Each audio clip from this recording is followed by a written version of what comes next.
Bloch सकाफत अपने अंदर कई खूबसूरत रंग समोए हुए है। रस्म रिवाज, बेमिसाल मेहमान नवाजी, बहादुरी और बलोच अवाम की अपनी सरजमीन से मोहब्बत बलोच सकाफत के वो खूबसूरत रंग हैं जो आज भी पूरी दुनिया में फैले हुए हैं। बलोची छड़ी भी बलोच सकाफत में अहम किरदार रखती है।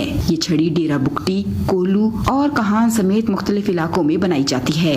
इसकी तैयारी के लिए मखसूस लकड़ी का इंतखाब जरूरी है। माहिर कारीगर छड़ी पर खूबसूरत नक्शनिगारी करते हैं। इसका पहले जो है ना छिलाई करते हैं, फिर इसके बाद इसको चाकू लगाते हैं, रेगमा लगाते हैं, फिर इसको चाकू से जो है ना निशान निकालते हैं, फिर इसको रंग करते हैं, फिर इसके ऊपर एल्फी देते हैं। इसमें बहुत मुश्किल काम है। 3 दिन में ये एक दाना बनाते हैं। हाथ की गिरफ्त को मजबूत बनाने के लिए परिंदों और जानवरों के मॉडल्स बनाकर इसके दस्ते को खूबसूरती से सजाया जाता है।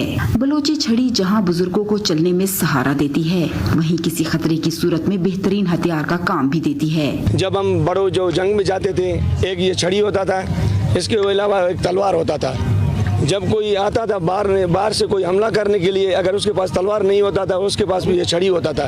इस छड़ी पर वो जंग करते थे। ये हमारे ऐसे ही सुन्नत तरीका भी